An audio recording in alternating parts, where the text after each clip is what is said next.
Kumar, west പറയൂ sir. Bengal ആ. 15 വർഷത്തെ മമതാ ഭരണത്തിന് അന്ത്യം കുറിച്ചുകൊണ്ട് BJP അവിടെ കേവല ഭൂരിപക്ഷം നേടി.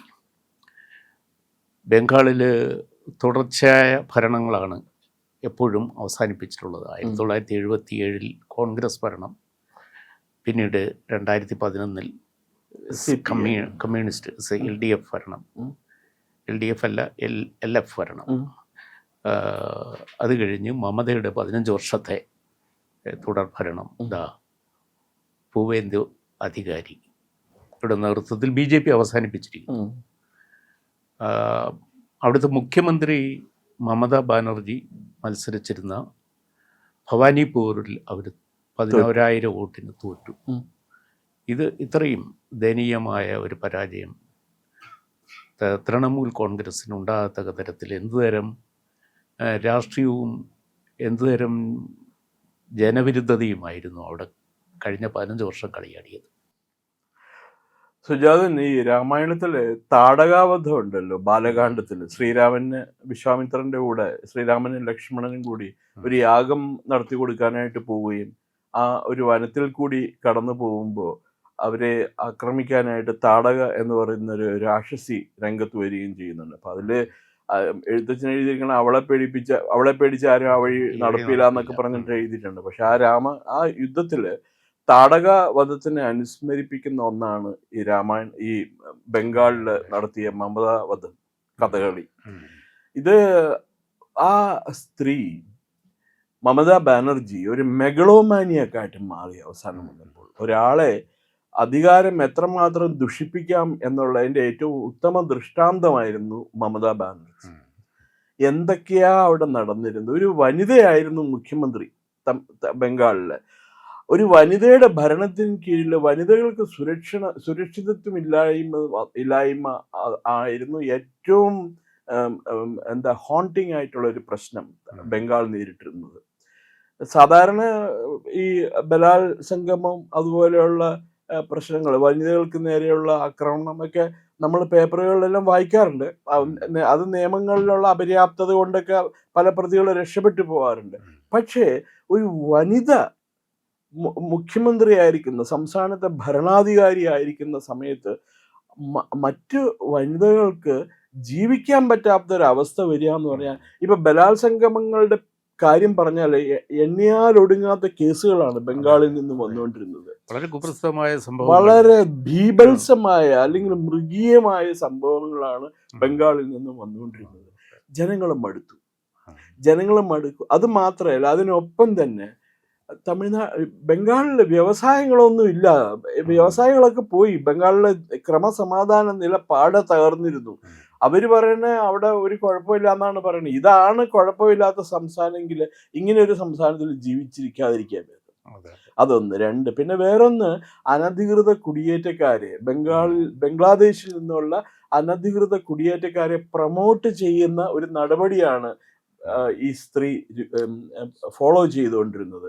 അതും പ്രത്യേകിച്ച് ഇസ്ലാമിക് തീവ്രവാദികളെ, അതുപോലെ റോഹിംഗ്യ മുസ്ലിംസിന്, അത് അവർക്ക് ഉൾക്കൊള്ളാൻ പറ്റാത്ത രീതിയിൽ ബംഗ്ലാദേശിൽ നിന്നുള്ള അഭയാർത്ഥികൾ വന്നപ്പോൾ അവരെ മറ്റ് സംസ്ഥാനങ്ങളിലേക്ക് തിരിച്ചുവിടാൻ തുടങ്ങി.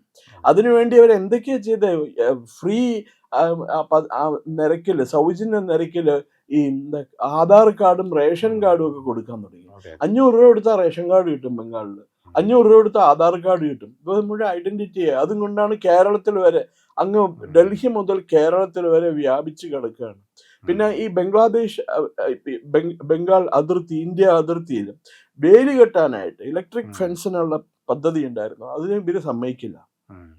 അപ്പൊ അങ്ങനെ 100 വട്ടം കാര്യങ്ങൾ, ഈ പ്രത്യേകിച്ച് ന്യൂനപക്ഷ പ്രീണനം, ബംഗാളികൾ ഈ മമതാ ബാനർജി ചെയ്തിരുന്ന ന്യൂനപക്ഷ പ്രീണനം, അതായത് മുസ്ലിങ്ങളെ ആ വഴിവിട്ട് സഹായിക്കുക, അവർ ചെയ്യുന്ന കുറ്റങ്ങൾക്കൊന്നും തന്നെ ഒരു ശിക്ഷയുമില്ല, ഒന്നുമില്ല. ആരെങ്കിലും അതിനെ പ്രതിരോധിച്ചാൽ, ആരെങ്കിലും അതിനെ എതിർത്താൽ ഉടനെ തന്നെ ഹെയ്റ്റ് സ്പീച്ച് എന്ന് പറഞ്ഞ് അവരെ പിടിച്ച് ജയിലിലിടും. വിദ്വേഷ പ്രസംഗം നടത്തി എന്ന് പറഞ്ഞ്. അവരുടെ MP മാരായിട്ടുള്ള ആ ഒരു വനിതയുണ്ട്, എന്താ അവരുടെ പേര്, മഹുവ മൊയ്ത്ര. അതുപോലെ രാജ്യസഭയിൽ ഒരു കുരങ്ങനുണ്ടായിരുന്നു, ഒരുത്തൻ, എന്താ ഡെറിക് ഒബ്രിയൻ. ഈ അഴിച്ചുവിട്ട എന്താ പറയുന്ന ഒരു ഭ്രാന്തൻ നായയെ പോലെയാണ് അയാൾ രാജ്യസഭയിൽ പെരുമാറുന്നതും പ്രസംഗിക്കുന്നതും ഒക്കെ. ഇപ്പൊ ഇതിനെയൊക്കെ ഇവര് നിയന്ത്രിക്കേണ്ടതായിരുന്നു. അവർക്ക് നല്ല മാൻഡേറ്റ് എങ്ങനെ ആണ്. നിയന്ത്രിക്കാൻ പറ്റും കുമാർ? ഈ മുഖ്യമന്ത്രി മമതാ ബാനർജി തന്നെ ഈ ഇലക്ഷൻ കാലത്ത് പ്രസംഗിച്ചത് അതിൻ്റെ ഹിന്ദിയിലുള്ള അവരുടെ പ്രസംഗം, ഹിന്ദിയാണോ ബംഗാളി, അതിൻ്റെ പരിഭാഷ സഹിതം നമ്മളിവിടെയൊക്കെ പ്രചരിച്ചു, ധാരാളമായി പ്രചരിച്ചു. അവർ പറയുന്നത്, നിങ്ങൾ ഒരു കാരണവശാലും ബി ജെ പിക്ക് വോട്ട് ചെയ്യരുത്. ബി ജെ പിക്ക് വോട്ട് ചെയ്താൽ അള്ളാ പൊറുക്കില്ല. അഥവാ അള്ളാ പൊറുത്താലും ഞാൻ പൊറുക്കില്ല. അതിന്റെ അർത്ഥമാണ് ഒരു മെഗളോമാനിയാക്കായി എന്ന് പറയുന്നത്. ഇങ്ങനെയായിരുന്നു അവരുടെ പ്രസംഗം. ഈ തരത്തിലുള്ള ഇത് ഹെയ്റ്റ് സ്പീച്ച് ആണല്ലോ, വിദ്വേഷ പ്രസംഗമല്ല. അതെ, അവർക്കെതിരെ നടപടി എടുക്കാൻ പറ്റില്ലല്ലോ. പിന്നെ അവിടെ ഒരു മെഡിക്കൽ കോളേജിൽ നടന്ന ബലാത്സംഗം ഒരു ബലാത്സംഗമല്ല, ഇത് പിന്നെ മെഡിക്കൽ വിദ്യാർത്ഥി ആയത് കാരണം, ഹൗസ് സർജൻ ആയത് കാരണം ഇത്രയും പബ്ലിസിറ്റി കിട്ടി. എത്രയോ പാവപ്പെട്ട വനിതകളാണ് ഇതേപോലെ മാനഭംഗപ്പെടുകയും മൃഗീയമായി വധിക്കപ്പെടുകയും ചെയ്തിരിക്കുന്നത്. സന്ദേശ് ഗലി പറഞ്ഞ ഒരു സ്ഥലത്ത് ഒരു മുസൽമാൻ, അയാളെ ടെലിവിഷനിൽ കണ്ടപ്പോൾ ഞാൻ പേടിച്ചുപോയി. അയാൾ ഒരു ഗുസ്തി ചാമ്പ്യൻ നടന്നു വരുന്ന രീതിയിലാണ് നടന്നത്. ഈ കണ്ട കുറ്റമെല്ലാം ചെയ്തിട്ടും അയാൾ നടന്നു വരുന്ന ഒരു ഗുസ്തി ഇതായിട്ടാണ്. ഹിന്ദുക്കൾക്ക് വളരെ ഭയാനകമായ ഒരു അവസ്ഥയായിരുന്നു ബംഗാളിൽ. പിന്നെ സുജാതനറിയൂ, വേറൊരു കാര്യം കൂടി ഉണ്ടായിരുന്നു. ബംഗ്ലാദേശ് ബംഗാളിന്റെ തൊട്ടടുത്ത് കിടക്കുന്ന സംസ്ഥാനമാണ്. ഈ ബംഗ്ലാദേശിലെ ജനങ്ങളും സംസാരിക്കുന്നത് ബംഗാളി ഭാഷയാണ്. അവിടെ എത്രമാത്രം ഹിന്ദുക്കളെയാണ് കൊന്നൊടുക്കിയത്. ഇവരേതെങ്കിലും ഒരു ആ സംഭവത്തിൽ പ്രതിഷേധിച്ചിട്ടുണ്ടോ? ഈ സ്ത്രീ പ്രതിഷേധിച്ചിട്ടില്ല. ഇവര് മാത്രമല്ല, തൃണമൂൽ കോൺഗ്രസിന്റെ നേതാക്കന്മാരോ കോൺഗ്രസിന്റെ നേതാക്കന്മാരോ നമ്മുടെ പ്രാകുളം കാസ്ട്രോയുടെ പാർട്ടിയുടെ വക്താക്കളോ ഒന്നും ഒരക്ഷരം പോലും പറഞ്ഞിട്ടില്ല. എവിടെയെങ്കിലും ഏതോ ഒരു നാട്ടിൽ ഒരു മുസൽമാൻ മരിച്ചു കഴിഞ്ഞാൽ, ആ ഒരു മുസൽമാനിന് ഒരു അറ്റാക്ക് ഉണ്ടായി കഴിഞ്ഞാൽ അതിന്റെ തലയിൽ ഉത്തരവാദിത്വം മുഴുവൻ നരേന്ദ്രമോദിയുടെ തലയിൽ വെച്ച് കെട്ടാനായിട്ടാണ് ഇവര് ശ്രമിക്കണം. എന്നിട്ടാണ് ഈ ഓരോ തെരഞ്ഞെടുപ്പ് കഴിയുമ്പോൾ, അടുത്ത തെരഞ്ഞെടുപ്പിന് മുമ്പ് ഈ ഇലക്ട്രൽ റോള് SIR നടപ്പിലാക്കണം എന്നുള്ള ഒരു നിയമമുണ്ട് ഇന്ത്യൻ ഭരണഘടനയിലും റെപ്രസെന്റേഷൻ ഓഫ് പീപ്പിൾ ആക്ടിലും. അത് നടപ്പിലാക്കാൻ തുനിഞ്ഞ ചീഫ് ഇലക്ഷൻ കമ്മീഷണറെയും ഇലക്ഷൻ കമ്മീഷണർമാരെയും ഇവർ എന്തുമാത്രം പീഡിപ്പിച്ചു.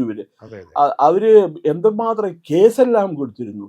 ഇതൊക്കെയാണ് ഈ മമതയോടുള്ള വിദ്വേഷം വർദ്ധിപ്പിച്ചത്. ഇപ്പൊ ബംഗാളിലെ ഹിന്ദുക്കൾക്ക് പ്രത്യേക പരിഗണനയൊന്നും അവർ ചോദിച്ചിട്ടില്ല.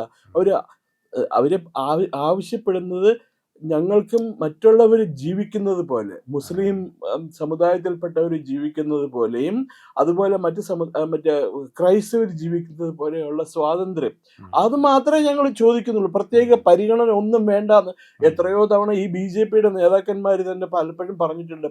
അതായത് ബംഗാളില് ഹിന്ദുക്കള് ഒരുതരം മൂന്നാംകിട പൗരന്മാരായിരുന്നു. ഇനി അതിനൊരു മാറ്റം. കേരളത്തിലേക്കും ഇതേപോലെ ഒരു മുസ്ലിം പ്രീണന രാഷ്ട്രീയം കടന്നു വരികയായിരുന്നല്ലോ. അയ്യോ, ഇവിടെ ദിവസം ചെല്ലുന്തോറും അത് കൂടിക്കൊണ്ടിരിക്കുകയാണ്. പിന്നെ എന്താന്ന് വെച്ചാൽ കേരളത്തിലെ മുസ്ലിം ലീഗ് നേതാക്കന്മാരും ഇസ്ലാമിക് തീവ്രവാദ സംഘടനകളും സംസാരിക്കുന്നത് നല്ല മധുരം പുരട്ടിയ വിഷമുള്ളുകൾ വഴിയാണ് സംസാരിക്കുന്നത് മുഴുവൻ.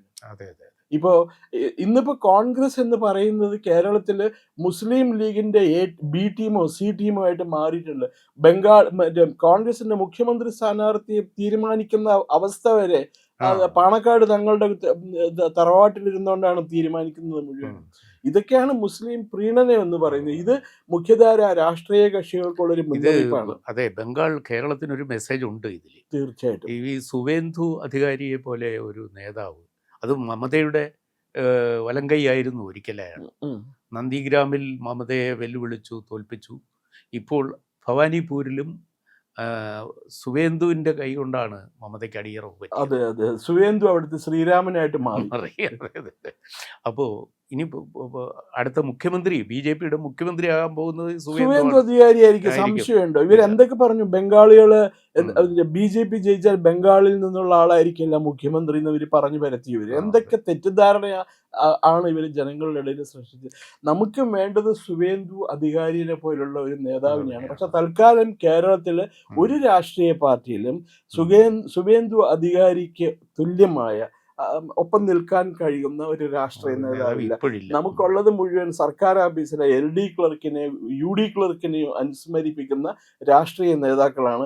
അവർക്ക് ആയിക്കൂടി കുമ്പിട്ട് നിൽക്കാൻ അറിയുന്നത്.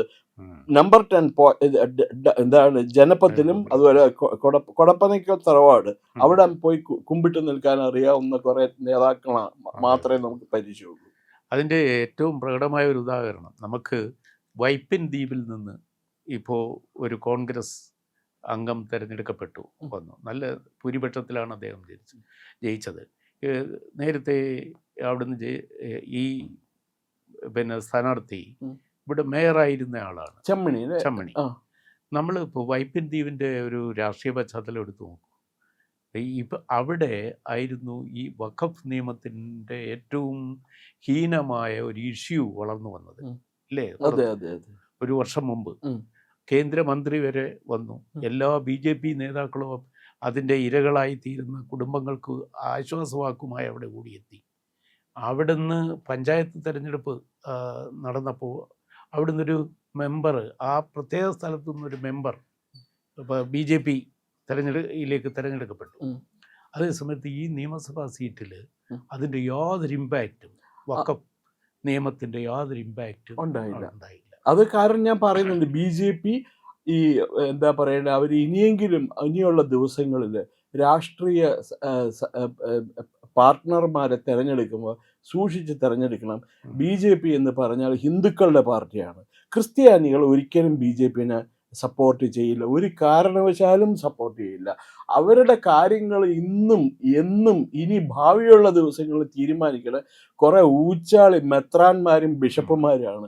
അവരെ ഇവിടെ നിന്ന് ഓടിക്കാണ്ട് അല്ലെങ്കിൽ അവരെ പിടിച്ച് വല്ല ലേബർ ക്യാമ്പിലും കൊണ്ട് പണിയെടുപ്പിക്കണം. ഈ അച്ഛന്മാർക്കൊക്കെ ഉണ്ടല്ലോ, കോഴീനെയും ആടിനെയും താറാവിനെയും പശുവിനെയും തിന്ന് എനർജി ഇങ്ങനെ ഇതായിട്ട് നിൽക്കുക. അവർക്ക് അവരുടെ ജീവിതം സുഖമായിരിക്കണം. അവർ യാത്ര ചെയ്യുന്നത് ഞാൻ പലവട്ടം പറഞ്ഞു, അവർ ബെൻസ് കാറിലെ പള്ളിയിലെ അച്ഛന്മാരെ യാത്ര ചെയ്യുള്ളൂ. ഇപ്പോൾ കൊടി കൊച്ച കാറിൽ അമ്മമാർക്ക് ഒരു കൊടിയും വെച്ചു കൊടുത്തിട്ടുണ്ട് എന്നും പറഞ്ഞുകൊണ്ട്.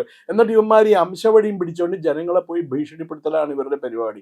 ക്രിസ്ത്യാനികൾ ഒരിക്കലും BJPക്ക് വോട്ട് ചെയ്യില്ല Sujatha, I am sure about that. മുസ്ലിങ്ങൾ ഒട്ടും ചെയ്യില്ല. ഉണ്ടായിരുന്നെങ്കിൽ ഇപ്പോൾ തിരുവല്ല, പാല, പൂഞ്ഞാർ സീറ്റുകളിൽ വളരെ പ്രകടമായിട്ടല്ലേ കാണുന്നത്. എവിടെയൊക്കെയാണോ ഹിന്ദുക്കൾക്ക് സാമാന്യം നല്ല ഒരു പ്രസൻസ് ഉള്ളത് അവിടെയൊക്കെ 3 BJP ജയിച്ചു.